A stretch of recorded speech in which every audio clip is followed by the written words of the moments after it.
Bonsoir à tous, nous sommes ravis avec Mathieu de vous retrouver pour un nouveau live. Merci à vous d'être présents et tous les commentaires et les questions que vous allez nous mettre dans le chat. Ça sera avec plaisir que nous y répondrons. Donc moi je suis Nathalie Lourdel, je suis la directrice de l'école IR, l'école Un autre regard. Et ce soir, un live centré sur l'expression de son potentiel. Voilà ce qu'on vous propose. Et Mathieu, je te propose de te présenter. Alors bonsoir à tous, je suis très heureux d'être parmi vous ce soir. Pour ma part, président de Coaching et Douance, une société qui associe le coaching et la douance, avec des coachings spécialisés sur le haut potentiel, du coaching de coach également, et j'ai développé de la supervision spécialisée pour les DRH et les dirigeants.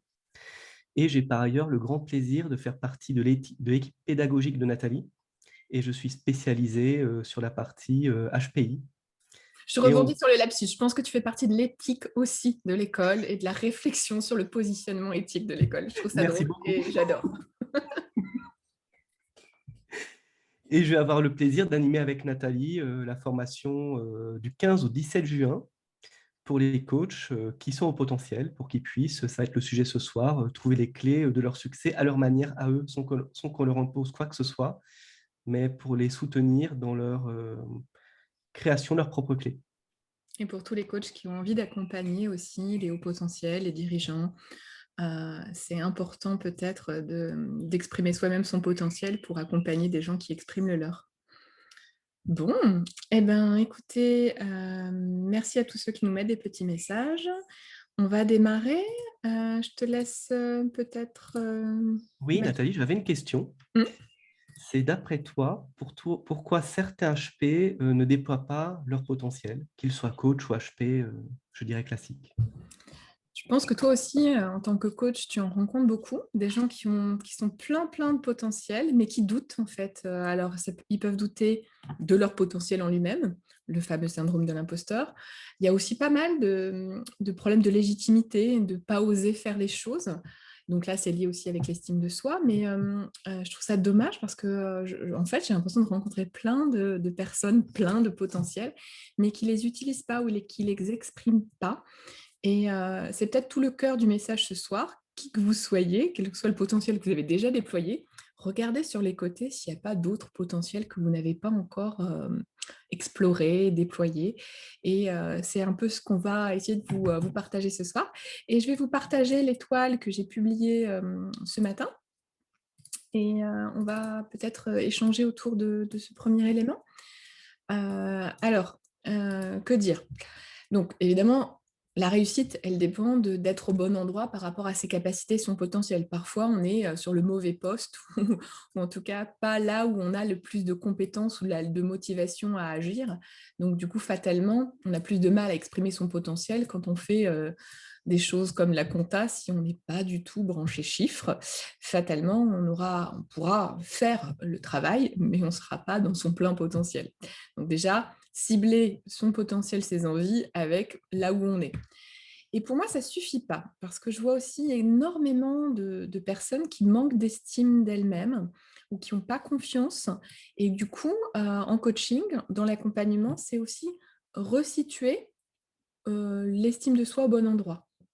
Resituer qui je suis et qui j'ai envie de devenir demain et quels moyens je me donne pour avancer sur mon chemin. Quelles étoiles je me permets d'exprimer ou de briller. Voilà une première clé qui font que certaines personnes n'expriment pas leur potentiel. Et pour moi, il y a un autre sujet qui est la stratégie et les efforts. Pourquoi? Parce que je vois beaucoup de personnes aussi s'éparpiller, utiliser plein d'énergie, de potentiel, mais dans tous les sens.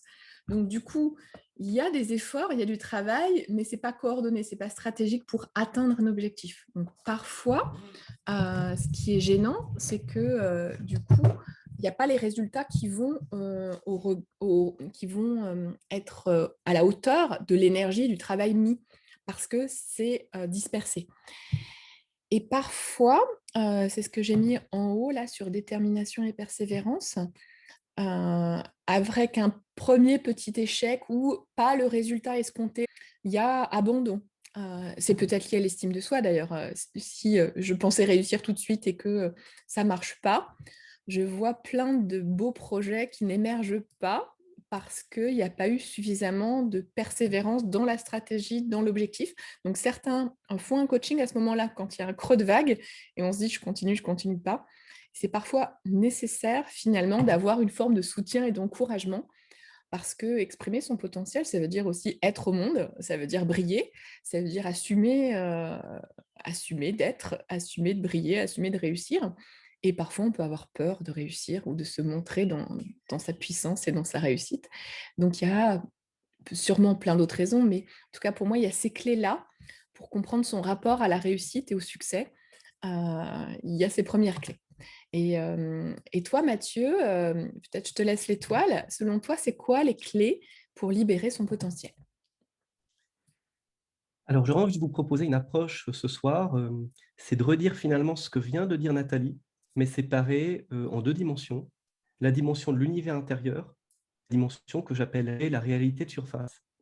Si on commence par la réalité de surface, qui a son importance aussi, on prend l'estime de soi, par exemple. Pour développer son estime de soi, on va agir selon ses valeurs, même si parfois c'est difficile. Écrire dans un petit carnet à chaque fois qu'on a agi selon ses valeurs, et petit à petit, l'estime de soi va se développer. C'est ce que j'appellerais l'estime de soi par le réel. Les capacités, les potentiels, on va faire un bilan de compétences qui peut être très utile aussi pour découvrir les potentiels qu'on n'avait peut-être pas vus. Le bilan psychologique WACE peut être aussi très utile, pas seulement pour voir où est-ce qu'on est situé sur le continuum de la douance, mais aussi pour détecter des talents qu'on n'aurait peut-être pas vus. C'est comme ça que moi-même, j'ai découvert l'écriture, par exemple, alors que je suis ingénieur de formation et j'aurais jamais imaginé que j'aurais été meilleur par les mots sur l'écriture qu'en mathématiques. Stratégie, travail, effort, se faire un plan stratégique. Soutien, encouragement, c'est comment vous allez à l'extérieur trouver des soutiens, oser demander de l'aide, ce qui est très important. Détermination, persévérance, c'est comment capitaliser sur les succès que vous avez eus pour vous donner à chaque fois un peu plus de motivation. Et je dirais que c'est l'approche par le réel qui est très utile. L'approche par l'imaginaire, ça va être de vous dire, si on prend l'estime de soi, si je vais tout au fond, loin là-bas dans mon univers intérieur, on est dans l'espace, par exemple. J'ai fait un post ce matin qui m'a fait rire là-dessus, avec Star Trek en référence, où c'est une personne qui transmet en fait à des enfants, c'est le plaisir de la transmission, et on voit que la personne est dans un vaisseau spatial avec des étoiles autour, en fait. C'est la première image qui me vient quand on parle d'univers intérieur. Et vous pouvez vous poser la question, l'estime de moi, dans mon univers intérieur, c'est quoi? Si c'est un objet, qu'est-ce que ce serait? Qu'est-ce que ce serait si c'était une mélodie? Si c'était une planète? Vous allez vous connecter à l'énergie de cette planète, de cette mélodie, et vous dire, c'est quoi que je peux faire dans le réel qui découle naturellement de cet univers intérieur? Et donc, vous partez de vous pour aller vers l'extérieur. Et notamment, je m'amuse beaucoup en prise de parole, par exemple, avec des personnes introverties comme moi, hein, d'ailleurs, qui ressentent parfois un peu de trac à s'exprimer devant 1000 personnes. En partant de l'univers intérieur, la personne est au centre d'elle-même, elle est presque introvertie, quelque part, elle est dans son monde, à partir du moment où le message qu'elle déploie est en alignement avec cet univers intérieur. Et il est possible de hacker un peu le truc quand on est introverti, en faisant de l'extraversion, tout en étant en parfaite sécurité dans son monde, parce qu'on est aligné avec tout cet univers intérieur. Et j'insiste là ce soir sur l'univers intérieur, même si j'en ai déjà parlé avant, parce que c'est vraiment le faux self dont j'ai déjà beaucoup parlé, hein, ça parlerait une heure d'en parler ici, sa personnalité de façade qu'on s'est créée pour être aimé, pour s'adapter. Le faux self va vous dire que l'univers intérieur, c'est un truc un peu ésotérique à garder complètement de son côté, que ça n'a aucune utilité pour développer une activité professionnelle. Et souvent, heureusement, vous ratez votre vie professionnelle parce qu'il y a une éthique au fond de vous. Justement, j'ai fait de lapsus sur éthique tout à l'heure, hein. Il y a une éthique au fond de vous qui vous dit que c'est pas ça, que c'est pas votre vie.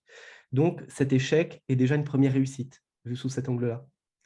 Et le changement de paradigme, c'est au contraire de vous dire que cet univers intérieur, c'est le plus important, c'est plus réel que le réel, en quelque sorte. Et vous vous centrez sur cet univers, c'est le centre de l'étoile que vous voyez ici, pour, euh, pour laisser, en alignement avec les valeurs et le sens, s'exprimer cet univers intérieur.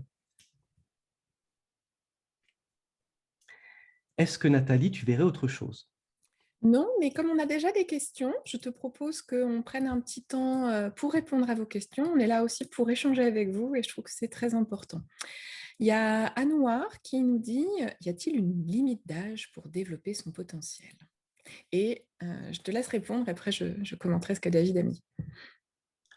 Je dirais qu'il y a évidemment pas de limite d'âge et si une personne a l'impression d'avoir, entre guillemets, «raté sa vie» à l'âge de 78 ans, on peut réussir sa vie en un jour. Ce n'est pas une histoire de temps, il s'agit de s'émanciper totalement de l'illusion du temps. On peut réussir sa vie en 1 minute, en 1 seconde, il suffit d'1 seconde d'éternité pour se dire: «Ah, je comprends tout, je comprends le rôle de cette vie que j'ai choisie, depuis, que je suis né». Donc vraiment, évidemment, il y a pas d'âge pour réussir. Tu es complètement en phase avec ce que David a mis, il se dit: «Je me permets», il n'y a aucune limite d'âge. J'ai envie de vous dire, est-ce qu'un arbre se pose cette question? Est-ce qu'à un moment donné, il arrête de grandir? Ben non, il continue à faire des feuilles, des fleurs, quel que soit son âge. Et certains arbres ont plus de 3000 ans. Donc il n'y a aucune, limite à son potentiel et j'ai même envie de dire, même en ayant atteint un certain stade, on peut toujours, continuer à se développer, à s'enrichir et à grandir et moi, en tout cas, c'est des principes de vie qui me portent. Comment je peux encore grandir, quel que soit ce que j'ai déjà réalisé et vers où j'ai envie, d'évoluer et je trouve que c'est très motivant et voilà. Alors il y a une remarque, de Valérie qui nous dit, «Je trouve que le plus difficile n'est pas d'assumer ses HPI, HPE, mais de trouver des recruteurs qui ressentent les choses comme nous et qui n'ont pas peur de nous faire confiance». Est-ce que tu veux réagir pour Valérie? Je dirais être au potentiel ou être, le mot qui vous parle le plus. On parle de haut potentiel, mais zèbre si vous préférez, atypique si vous préférez bien sûr. Être, au potentiel dans la manière de rechercher, qui va pas du tout être la manière d'une personne, je dirais, à l'intelligence classique, qui sont d'autres traits de personnalité. Et quand il y a cette congruence-là, ça peut donner des clés, il y a jamais de garantie bien sûr, mais ça peut donner des clés pour trouver les justes personnes, parce que vous allez attirer les personnes qui voient que vous vous autorisez à exister à votre niveau et qui ont souvent fait la même chose. Par exemple, plutôt que de postuler uniquement à des cabinets de recrutement classiques qui vont vous mettre dans des cases, et vous proposer des opportunités en dessous de votre niveau pour rejouer le burn-out, rejouer la personne qui fait peur là où elle est, qui fait peur au N+1 et cetera, rejouer ce jeu-là.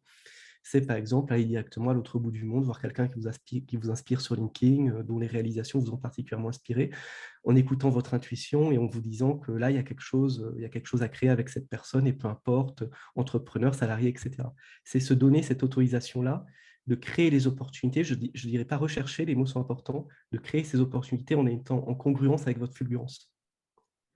Et moi, j'ai envie de dire que vous soyez, jardinier, PDG, créateur d'entreprise, de start-up, chacun a à chaque moment de sa vie des potentiels à développer, des choses qu'on n'a pas encore explorées et je pense que c'est ça qui est intéressant, c'est de se dire: «Quel potentiel j'ai envie d'explorer aujourd'hui dans cette phase de vie où je suis actuellement et qu'est-ce que j'ai envie de créer dans mon univers et dans ma vie?»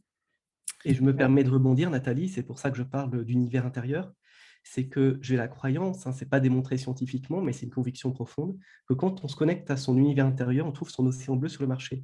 Parce que c'est tellement analogique, il y a tellement de choses que mathématiquement, il ne peut pas y avoir deux univers intérieurs qui se ressemblent. Et que Mmh. c'est cette connexion-là au plus profond de soi qui fait qu'en tant que coach, par exemple, parce que c'est une formation pour les coachs dont on va vous parler, on se dit plus: «Oh là là, je suis coach», comme toutes ces personnes qui se disent coach sur LinkedIn: «J'ai honte de ça, comment je vais trouver mes clients? Je vais pas participer à cette mode-là». On se dit plus ça. On se dit: «Je suis coach avec mon style à moi, qui est complètement unique et tout en respectant l'éthique ICF, ça m'empêche pas d'être complètement unique dans ma coloration, dans mon style». Et du coup, Valérie répond en disant, «Il faut le dire alors, très bien, point d'exclamation». Je pense que oui, et c'est pas si simple d'oser affirmer qui on est, mais plus on est OK avec, ce qu'on a envie de faire, ce qu'on a envie d'apporter à la société sur laquelle on postule, par exemple, ou ce qu'on a envie d'apporter en tant que coach aux gens qu'on accompagne, plus on est clair avec qui on est et ce qu'on a à proposer, plus finalement on rencontre les personnes, qu'on a besoin de rencontrer et qui peuvent être des potentiels clients ou recruteurs. Donc oui, oser dire. On continue? Oui, alors Nathalie, j'avais une question, c'est, comment tu as osé créer la société autrement au tout départ? Après, on va parler d'autres succès que tu as eu bien sûr, mais au tout départ, comment tu as osé créer cette société? Alors, au départ, j'ai fait un doctorat à l'École des mines de Saint-Étienne et du coup, j'ai eu une proposition de poste, pour être, chercheur, enseignant-chercheur à l'École des mines de Paris, ce qui est quand même, sur le papier en tout cas, quelque chose qui avait l'air d'être le parcours tout tracé du chercheur et en fait, quand je suis arrivée là-bas, à Paris, ben, je me sentais pas au bon endroit et du coup, clairement, Je me suis très vite aperçue que ça à l'intérieur, là, c'était pas OK. Je me suis dit: «Je peux pas rester là, je vais m'étioler, je vais pas pouvoir, avoir la liberté dont j'ai besoin pour m'exprimer». Et assez vite, j'ai commencé à chercher un plan B et bon, bah, du coup, l'idée de créer ma propre activité, on est en 2005, j'ai aucune expérience professionnelle. J'ai fait, juste un 1er mois, à l'école des mines de Paris et en fait, j'ai commencé à en parler à mon entourage et les réponses étaient très mitigées. C'est-à-dire que 50 de ma famille, de mes amis, de mes connaissances professionnelles me disaient: «Ah non, non, fais ton expérience professionnelle, tu te rends pas compte, on t'offre un CDI à l'école des mines de Paris, tu dois faire ça, il faut quoi, tout le monde rêverait de ta place, tu dois». Et 50 et je remercie ces 50 chaleureusement, m'ont dit: «Ah c'est tout toi ça, tu as une opportunité mais tu vas faire un autre truc, puis je te sens bien, tu as l'énergie pour, ah bah si toi tu as envie, vas-y». Et j'ai envie de dire, c'est ceux-là qui m'ont aidée aussi, c'est le fameux soutien que je mets, les encouragements. Donc j'ai créé autrement, un autre regard sur votre monde en évolution en 2005, la même année que j'ai soutenu ma thèse, après avoir refusé un poste en CDI. Heu et je pense qu'il y a un petit part de oser, une petite part de: «Je sens que c'est pas OK pour moi et j'ai envie d'autre chose» et une petite part d'encouragement et une petite part de stratégie, d'effort et de persévérance aussi, hein, parce que quand tu démarres de zéro, que tu as jamais travaillé, créer ta boîte, ça a des incidences, quoi, voilà, voilà. Donc voilà ce que j'avais envie de partager et j'ai envie de te dire, toi Mathieu, tu as osé créer Coaching et Douance et comment tu as fait pour, oser, t'affirmer vraiment sur ce créneau, de la douance et te positionner? Alors, je vais vous décrire qu'une facette parce qu'il y en a plusieurs, donc vous étonnez pas que l'histoire soit légèrement différente un peu à chaque fois, parce qu'il y a vraiment plusieurs choses en parallèle qui se sont passées à ce moment-là. C'est, je dirais, m'autoriser à explorer, tout simplement. J'étais sous un plafond de verre dans l'organisation où j'étais donc contrôle de gestion. Et marrant, Nathalie, ça m'a fait rire quand tu as parlé de comptabilité et, et que tu as dit c'est certaines personnes ne se sentent pas du tout à leur place en comptabilité. C'est exactement moi, hein, tout est juste. J'ai pas pensé à toi en le disant, je te jure, je pensais à un autre client d'ailleurs et mais c'est drôle. Et je me suis dit, soit je coche toutes les cases, je joue ma réussite professionnelle en sachant très bien que ce n'est pas ma place, mais toutes les cases seront cochées, j'aurai mon réseau et en toute sécurité. Étant trop jeune pour être coach, j'attends 10 ans et après, je pourrais devenir coach et faire ce que j'aime. Ah, le Comme côté tu beaucoup es trop de... jeune pour créer ta boîte, on me l'a fait aussi, ou tu es trop jeune pour être coach, ou tu es trop jeune pour, tu pas assez d'expérience pour. Vous voyez là, ça fait partie des 50 qui vont vous tirer vers le bas parce que vous faites quelque chose qui ne correspond pas à leur mode de vie ou à leurs schémas mentaux ou qui va activer leur peur. Donc c'est aussi important de prendre conscience de ça. Et puis, ça permet pas d'acheter la maison tout de suite, d'avoir le modèle de vie. Les gens projettent beaucoup sur nous, les récits collectifs, en fait, de ce que serait une vie bonne, en fait.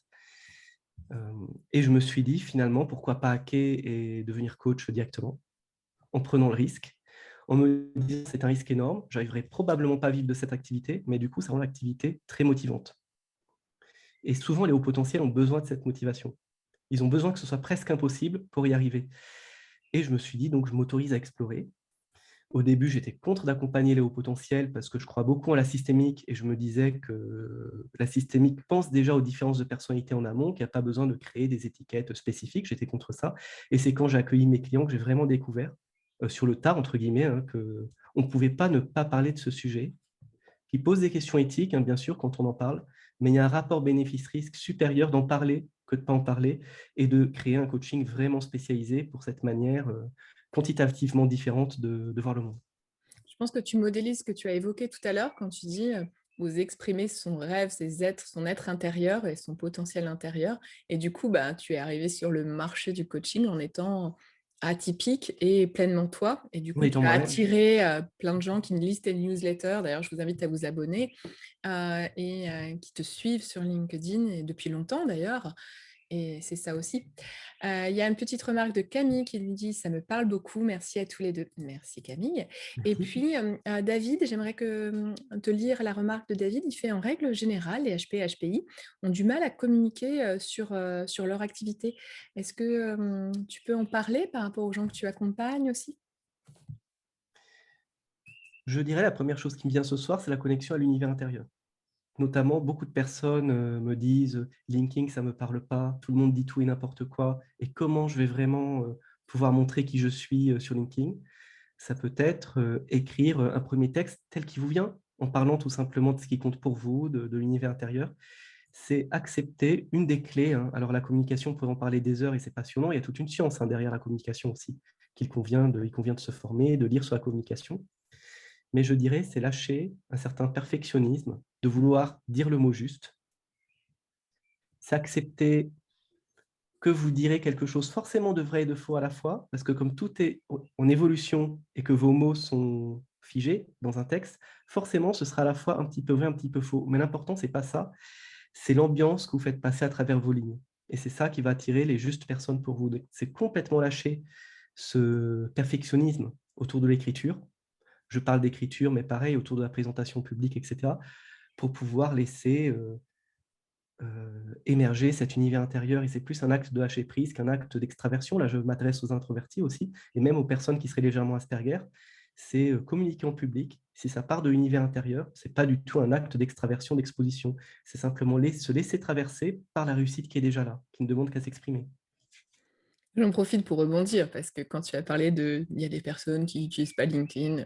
Moi, il y a 3-4 ans peut-être, Mathieu me disait, tu sais, tu devrais publier ce que tu fais sur LinkedIn, tout ça. Pardon, excusez-moi, il y a mon téléphone qui a sonné.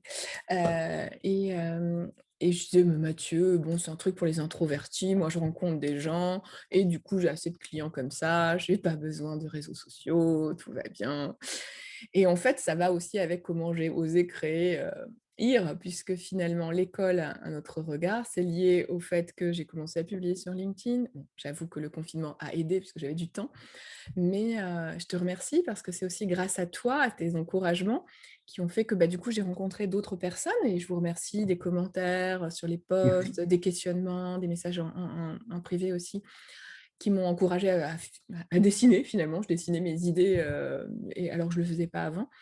Et d'une expression de potentiel en expression de potentiel, ça m'a amenée à aller de plus en plus loin finalement et aujourd'hui à vouloir transmettre, à vouloir être directrice d'une école qui transmet l'accompagnement, le coaching et qui vous permet aussi vous-même d'aller plus loin dans la façon dont vous accompagnez les autres, quel que soit, que vous soyez consultant, que vous soyez coach ou accompagnant. Comment vous pouvez aussi continuer à progresser dans le style d'accompagnement. Voilà un peu ce qui me motive aujourd'hui pour aller plus loin. Nathalie, j'avais une question pour poursuivre, sauf s'il y a des Mhm. questions entre-temps qui ont émergé. Il y en a quelques-unes, mais on la prendra après. Je te propose de poursuivre. Je voulais vous parler aussi d'une chose aujourd'hui, c'est que Nathalie, tu viens d'acheter les locaux de l'école et c'est une immense réussite. Comment tu as osé? Quelles ont été tes ressources? C'est rigolo parce que quand tu as dit c'est une immense réussite dans mon émotion, ça a fait je sais pas encore en fait. Voilà, vous voyez le mouvement là? Je vous traduis en direct. En tout cas, là où c'est une réussite, c'est, vous avez peut-être vu ce post où j'ai les clés, je sors de chez le notaire et j'ai les clés de l'école. Je me dis ouais, parce que c'était pas facile d'obtenir un prêt dans ce contexte. C'est quand même une belle surface, donc un vrai gros budget. Donc, pour ceux qui n'ont pas vu, des locaux à Montparnasse, rue Texel. Comme dirait Cécile, une des stagiaires, elle dit rue Texel pour une école, excellons ensemble, c'est parti. Et, et quand je dis, je ne sais pas encore si c'est une réussite, parce que pour l'instant, il y a un grand chantier de rénovation du sol au plafond. Donc, il y a des mois de travaux là. Et donc, pour moi, la réussite, ce sera quand on pourra faire l'inauguration avec vous et vous serez conviés pour ceux qui ont envie de découvrir l'école à venir nous rejoindre, rencontrer l'équipe pédagogique. Là, si je réponds quand même à ta question, donc voilà, là je traduis mon émotion du moment, parce que vous voyez, nous aussi, dans la pédagogie de l'école, on est beaucoup aussi sur le concret, le corps, la mise en mouvement, l'émotion, et ensuite on fait un peu d'intellectuel sur qu'est-ce qui se joue.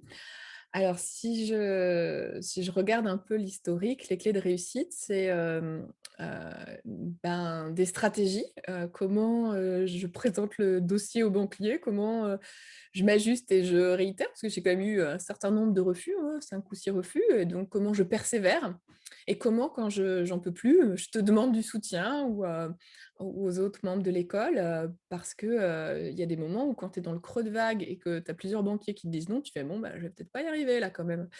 Et pour moi, il y a eu tout un tas d'itérations et me connecter au sens pour moi, qu'est-ce qui a fait que j'ai pu persévérer en me disant: «Moi, j'ai pas envie de vous accueillir dans des locaux blancs tout froids, pas agréables». Je sais que, un certain nombre d'hypersensibles vont nous rejoindre et qu'il y ait un lieu calme, entouré de verdure, c'est aussi mes valeurs et mes besoins, et que, on puisse vous accueillir vraiment avec du bon café, avec, un vrai accueil, des petits produits bio, des choses fraîches pour se sentir bien tout simplement. Parce que pour moi, on apprend aussi quand on est dans un contexte de bienveillance où on se sent en sécurité, respecté et qu'il y a une sorte d'harmonie, de sérénité qui règne dans le lieu. Donc moi, j'avais besoin de ça, en fait, et je me suis reconnectée à ça. Hem, Qu'est-ce qui fait que je persévère même si c'est difficile, même si je vais avoir un prêt, assez important à rembourser pendant 20 ans, donc c'est un vrai challenge et une vraie mise en danger, hein, pour être claire avec vous aussi. C'est pour ça que j'ai du mal à dire réussite encore, vous voyez?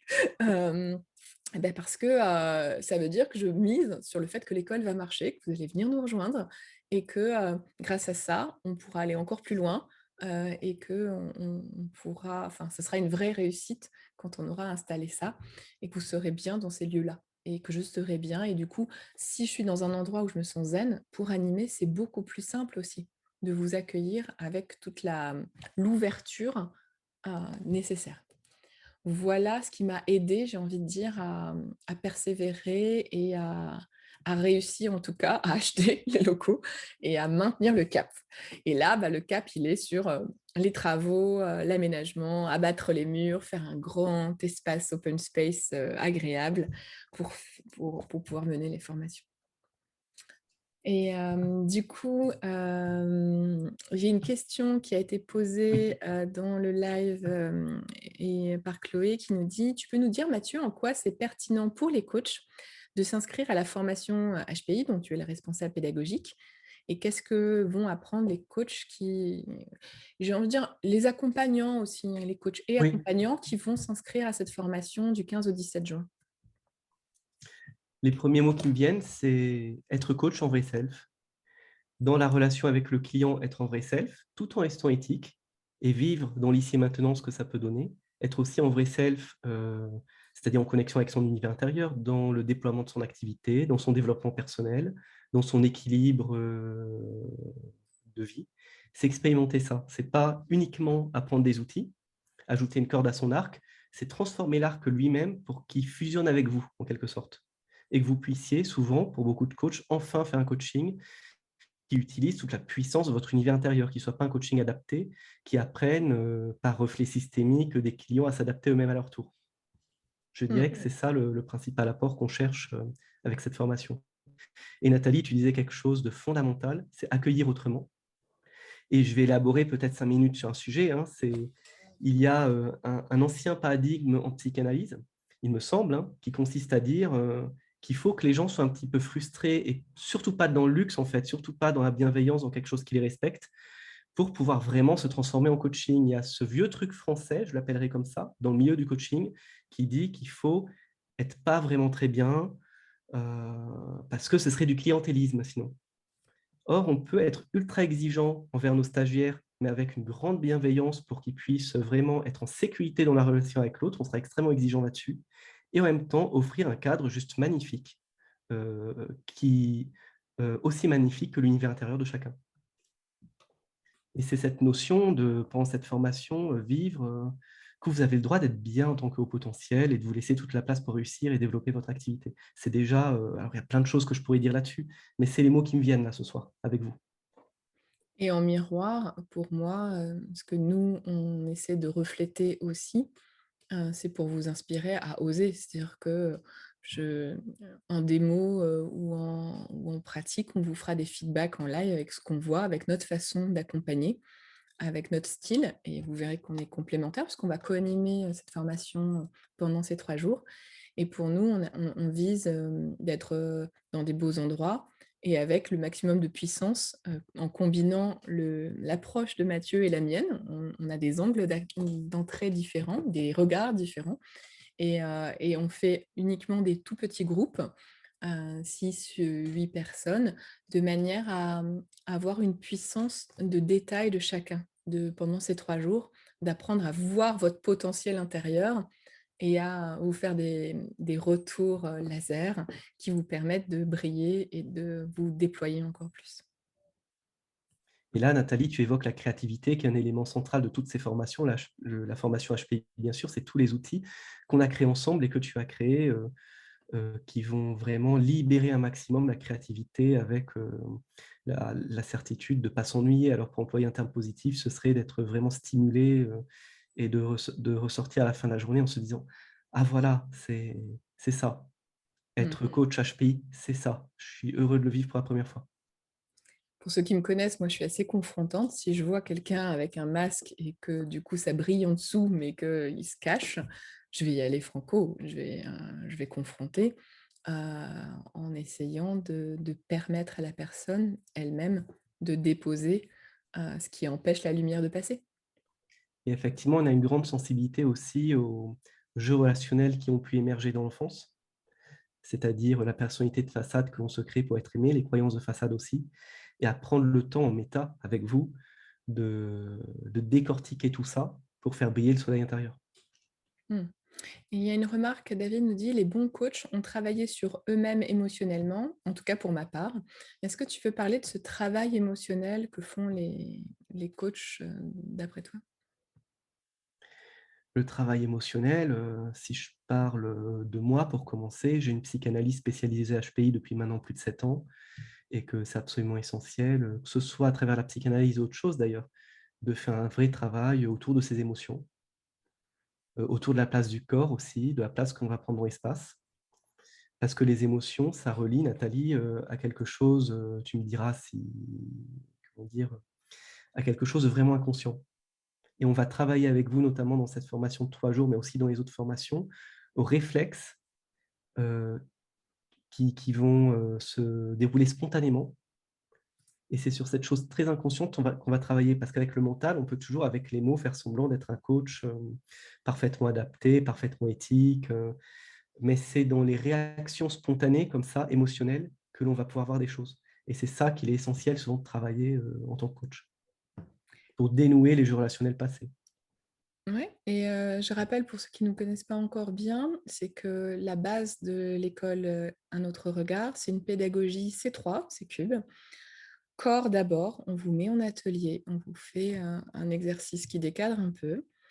Cœur ensuite, qu'est-ce qui s'est passé émotionnellement? Qu'est-ce que vous avez vécu à travers cet atelier qu'on vous a fait vivre? Et ensuite cognitif. Quels apports, quelle prise de recul, quelle stratégie d'utilisation de cet outil ou de ce que je viens de découvrir dans l'accompagnement de mes clients.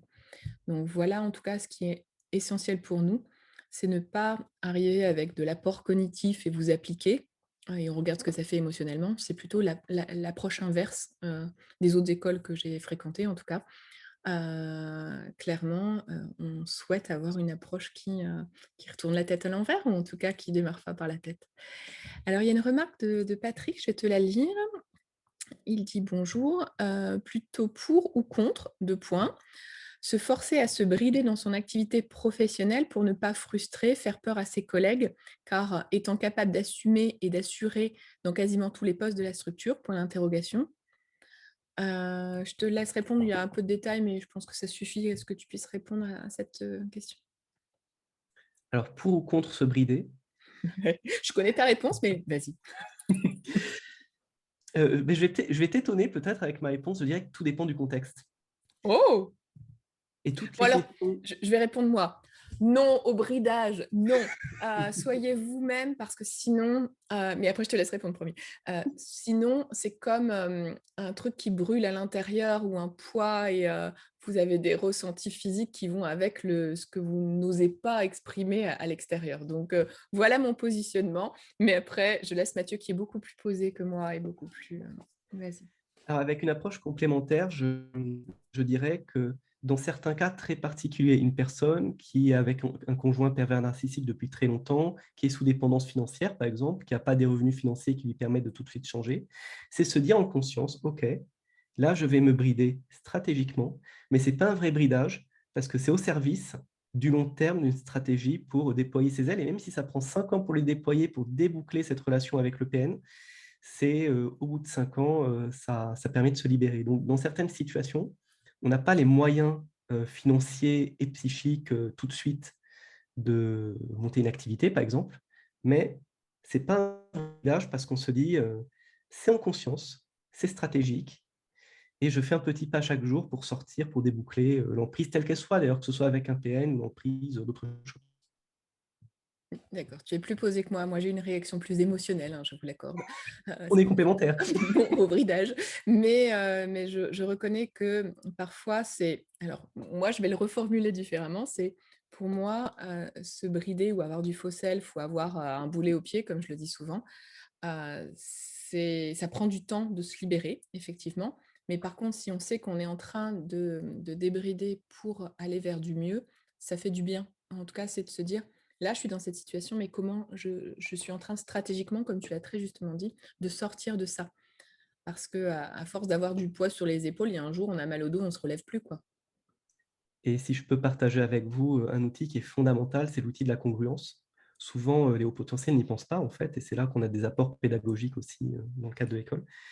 C'est si je parle des cadres sup qui ont des revenus relativement confortables par rapport à la moyenne de la population, donc qui ont les moyens psychiques et financiers de s'autoriser des choses, c'est étonnant de voir à quel point les personnes peuvent continuer de se brider, hésiter à se lancer dans une activité pour protéger ses enfants, protéger sa famille, protéger sa maison, alors qu'elles ignorent que en faisant ça, elles vont donner, sans le vouloir, bien sûr, l'exemple à leurs enfants de se brider à leur tour, au conjoint de se brider à son tour, même s'il dit le contraire, et puis finalement à tous les salariés, à toutes les personnes autour de se brider à leur tour. C'est-à-dire, et d'où le manque d'estime de soi, parce que ces personnes, sans se rendre compte et pour de très bonnes intentions, vont agir contre leurs valeurs.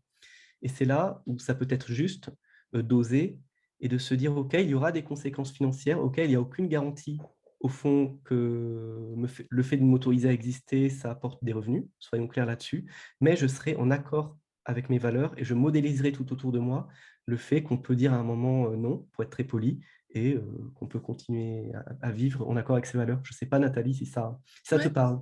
J'ai plusieurs clientes HPI actuellement qui sont dans ça. C'est-à-dire qu'il y a des enfants qui sont en train de faire des études, il y a quand même besoin d'assurer un potentiel financier. Donc, il y a une forme de bridage au sens où je reste là où je suis, mais je m'ouvre des portes de possibilités.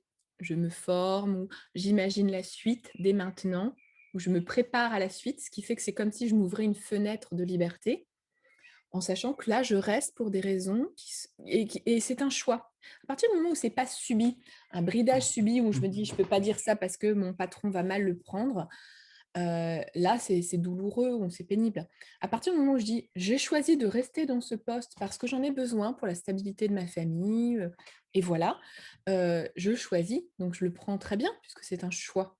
Et par contre, je choisis aussi de me dire qu'à 2 ans, 3 ans, eh ben, je m'autoriserai à créer mon activité, de devenir coach ou de changer de métier, peu importe. Et, et d'avoir cette perspective plus lointaine, ça fait du bien. Parce qu'on s'est autorisé la liberté et on a choisi. Parce que pour moi, subir, c'est ça le problème. C'est avoir l'impression que je subis, alors que finalement, on fait toujours des choix. Même quand on ne choisit pas, ça devient un choix. Si vous choisissez de ne pas partir et vous dites je subis mon chef, vous avez quand même à un moment donné choisi de ne pas partir. Donc moi, je remets en cause les choix contraints, mais ça veut dire quoi? Ça veut dire posez-vous la question de qu'est-ce que je choisis et qu'est-ce que je choisis de changer. Donc, j'ai mis pour information le lien vers la plaquette. Si vous voulez en savoir plus, Mathieu est le responsable pédagogique. Il vous propose un échange pour voir avec vous vos motivations, pour vous donner des réponses aux questions que vous auriez éventuellement. Et voilà. Alors, j'ai encore une remarque. David nous dit, un coaching de surface ne sert pas à grand-chose. Il faut poser les questions qui décalent franchement. Est-ce que tu veux rebondir là-dessus?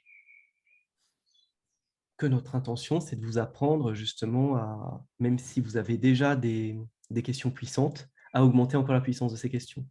Et qu'effectivement, pour les coachs HPI que je vois au quotidien, c'est vraiment une des qualités. au-delà de toute la spécificité de l'univers intérieur, c'est la capacité à poser tout de suite la question qui dérange. Et quand c'est encadré par un contrat, c'est éthique et c'est OK. Et pour moi, par rapport à ça, je pense qu'on peut toujours, s'améliorer dans la finesse et dans le travail de posture de coach qu'on a ou d'accompagnant. Nous, notamment, moi, je travaille de plus en plus avec le corps et je trouve qu'écouter son propre corps, ses ressentis dans le contact à l'autre et regarder comment le mouvement dans l'espace, donne une autre dimension au coaching est toujours très intéressant et c'est aussi dans cet état d'esprit que j'ai créé IR, d'avoir une approche intégrative où on a une vision, plus holistique, de l'accompagnement et de ce qu'on peut faire en termes de puissance, de décalage, justement. À un niveau plus philosophique, ce qui me viendrait, pour décrire la philosophie de l'école, tu me diras, Nathalie, si ça te parle, bien sûr, hein, c'est sous ton contrôle, ça. Mmh. C'est finalement émanciper le coaching de l'ego. L'ego qui veut tout contrôler, l'ego de formateurs qui veulent faire de très beaux papiers et puis dire à quel point ils ont été de grands chercheurs, et puis par le mental, faire des PowerPoint avec les clés en 5 étapes pour réussir avec un chiffre d'affaires garanti. C'est réussir à se dire qu'on peut réussir au-delà du paradigme de la domination, mais par l'inspiration, en fait, finalement. Mmh. En se mettant en authenticité, comme ce qu'on fait là, on parle de nous, on parle quand on ressent des émotions, quand on ne sait pas quoi dire, quand on sait que les mots qu'on va employer sont insuffisants. Je dirais que c'est aussi ça la philosophie d'école. Et on parle même à l'insu de son plein gré, quand l'éthique sort tout seul.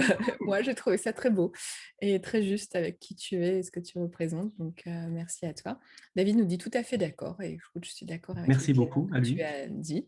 Est-ce que tu as envie de dire quelques petits mots en conclusion pour ceux qui voudraient rejoindre cette formation pour exprimer leur plein potentiel en juin? Que ce serait très sincèrement un plaisir de travailler ensemble à cette formation, qui est vraiment le début de quelque chose. Et comme tu le dis souvent, Nathalie, c'est à la fois bien sûr une formation pour apprendre à coacher en vrai self et en même temps le débit, le débit, c'est marrant, je ne sais pas ce que ça veut dire, mais le début d'un vrai nouveau paradigme qu'on veut lancer dans le milieu du coaching. Alors, on a des nouvelles questions, donc je vais devoir reprendre la conclusion qui ne sera pas la conclusion, désolée. Mais je trouve que c'est bien de réagir avec les remarques. Il y a Loupna qui nous dit: «Avez-vous accompagné des enseignants?» Elle est actuellement enseignante au ministère, alors je n'ai pas le détail, mais au ministère de l'Éducation nationale, très logique. Donc, est-ce que tu veux répondre à Loupna sur les enseignants? Alors, je ne saurais pas quoi répondre. Oui, j'en ai accompagné quelques-uns qui étaient en reconversion. Mmh. Et moi, j'ai accompagné des enseignants aussi parce que je travaille essentiellement pour l'État, donc pour le ministère de l'écologie principalement, le ministère de l'agriculture et le ministère de l'intérieur. Pour moi, les enseignants sont des accompagnants au sens, ils accompagnent, alors peu importe si c'est des petits ou des plus grands à grandir et derrière le coaching, c'est la même chose, mais c'est accompagner plus des transformations, souvent dans des passages de vie. Mais j'ai aussi beaucoup de coachs que j'accompagne, qui accompagnent des ados qui se cherchent, qui sont en train de chercher leur parcours ou leur premier travail, ou même de chercher quelles études ils vont faire. Donc pour moi, oui, en tant que coach, j'accompagne, mais je pense aussi que les enseignants pourraient avoir un intérêt à se former aux outils du coaching parce qu'aujourd'hui, enseigner, c'est plus transmettre le savoir, c'est accompagner à trouver le savoir ou à grandir. Donc je pense qu'il y aurait une vraie plus-value à favoriser, d'autres postures d'enseignants et à les aider à s'épanouir eux-mêmes dans l'accompagnement d'élèves et moi, j'en serais ravie. En tout cas, je ne sais pas si vous le savez, mais j'ai fait un doctorat en pédagogie et écologie et donc pour moi, la pédagogie, c'est quelque chose qui me tient à cœur et les enseignants aussi, puisque j'ai aussi enseigné la biologie, j'ai enseigné, l'écologie et tous ces sujets autour de l'écologie. Donc oui, j'y crois sincèrement et bienvenue à tous les enseignants qui voudraient nous rejoindre pour élargir leur palette dans leur style d'accompagnement. Donc voilà. Il y a Isabelle qui nous dit: «Dommage que ce soit si loin». C'est Paris, j'ai envie de dire, c'est central. On pensera à délocaliser peut-être certaines sessions quand on aura suffisamment de rayonnement et de stagiaires, peut-être dans d'autres villes. Pour l'instant, on met les premières bases, les premières briques. Tant que c'est sur Terre, à l'échelle de l'univers, c'est tout près, hein. Oui et puis, l'espace-temps, c'est quelque chose de très relatif en fait, hein, Isabelle. J'avais d'autres remarques. Il y a, il y a Patrick qui disait, à la remarque de Chloé, elle lui a demandé si il avait pensé à assumer sa brillance et pour se sentir à l'aise. Il a dit non malheureusement, donc il est plutôt resté dans l'ombre par peur de frustrer les autres personnes. J'ai envie de vous dire Patrick, c'est dommage parce qu'en fait, vous vous frustrez vous-même à mon avis et vous frustrez les autres, mais pas de la manière que vous imaginez. Parce qu'en ne montrant pas qui vous êtes vraiment, les gens perçoivent quand même qu'il y a quelque chose de différent et du coup, c'est comme s'ils voient votre faux self, c'est comme s'ils voient que vous êtes pas vraiment vous. Alors ils le voient consciemment ou inconsciemment, mais quand on porte un masque, la plupart des gens le sentent, cette absence d'authenticité ou ce frein à main, comme tu le dis aussi souvent Mathieu, et donc du coup, vous faites un cadeau à vous-même en libérant votre potentiel et vous faites un cadeau aux autres parce que tout ce que vous pourrez apporter, enrichir, ça les aidera aussi et toute l'authenticité que vous auriez mis dans cette nouvelle posture leur permettra eux aussi d'être pleinement authentiques et on se sent tellement mieux quand on est pleinement soi-même. Il y a aussi le sujet, souvent, que je vois souvent en tant que HPI, dans la culture dans laquelle on baigne, surtout en France, de comprendre au niveau philosophique et éthique que s'autoriser à exister, quitte à ce que ça fasse partir beaucoup de personnes de l'entourage, à ce que ça frustre beaucoup de monde, que s'autoriser à réussir, ça va permettre un bénéfice total supérieur aux personnes qui vont dire qu'elles souffrent éventuellement parce que vous autorisez trop à briller à exister. C'est comprendre aussi au niveau philosophique, là je parle du mental effectivement, mais qui compte aussi beaucoup pour les philocognitifs, hein, comme certains le disent, les HPI, que ça a un vrai sens. C'est pas vous dire, vous forcer à réussir parce que dans le monde capitaliste, il faut réussir, c'est pas du tout ça. C'est vous autoriser à réussir parce que vous allez inspirer les justes personnes, les personnes qui sont prêtes à être inspirées, qui vont elles-mêmes inspirer d'autres personnes, et par effet ruissellement, ça va avoir un effet extrêmement positif, même pour l'écologie, même si ça passe par des étapes intermédiaires. Certaines personnes sont directement dans le RSE et l'écologie, on les accompagne au quotidien. D'autres sont peut-être à plus d'étapes du RSE et de l'écologie, mais il n'empêche que par effet ruissellement, ça bénéficie au total à la planète de s'autoriser à faire ce qui vous amuse, tout simplement, ce qui est en connexion avec votre univers intérieur. Et moi je pense sincèrement que, chacun a des formes de réussite différentes, hein. Il n'y a pas forcément, une modèle, chacun le sien, chacun son potentiel. Il y en a qui sont des artistes, il y en a qui vont faire de la musique, il y en a qui vont créer des sociétés ou inventer des nouveaux projets, des nouveaux produits, peu importe.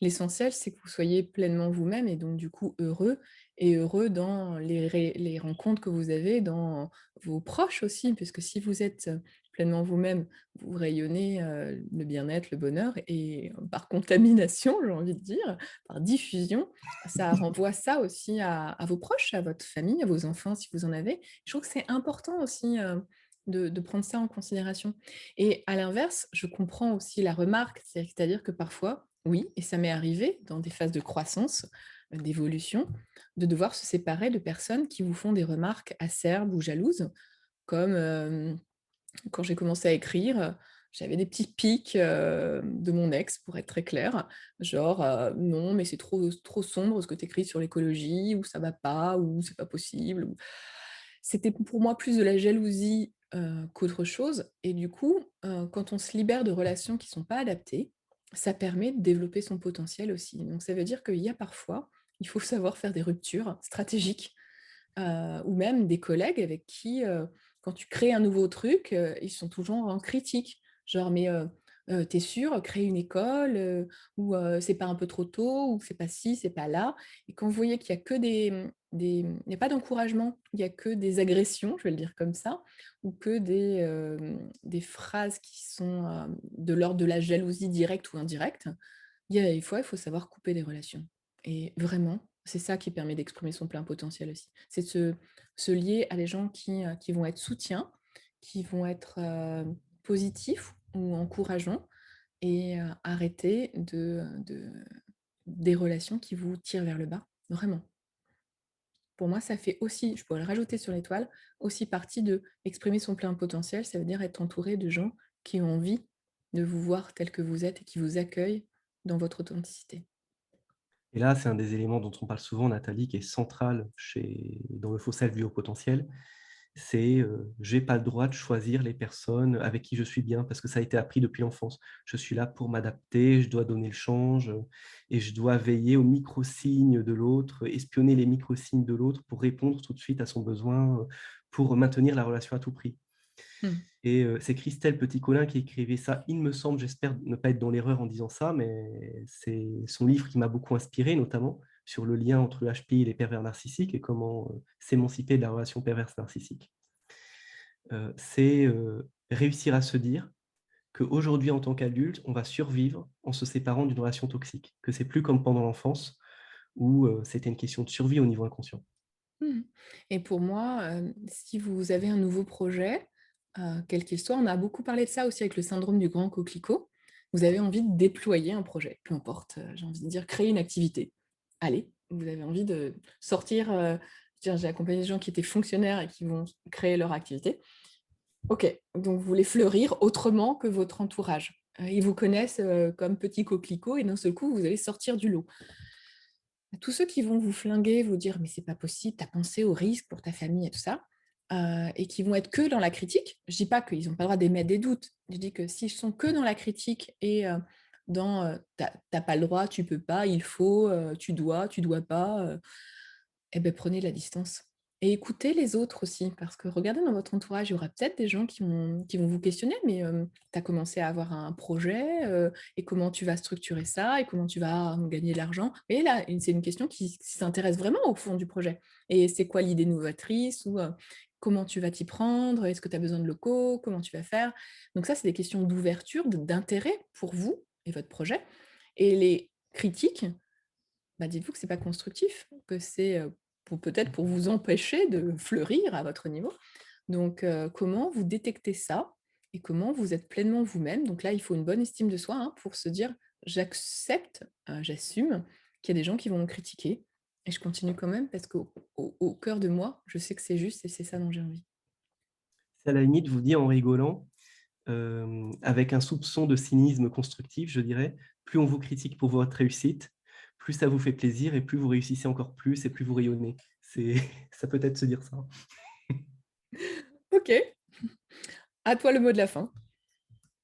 Alors je ne saurais pas trop quoi dire, pour le mot de la fin. Hem, Remarque, ce que tu viens de dire était très joli. Si on vous critique, c'est que la personne se sent en dessous, parce qu'elle vous trouve au-dessus. Donc, prenez les critiques comme quelque chose qui célèbre là où vous êtes déjà et oui, ça peut être un beau mot de la fin finalement.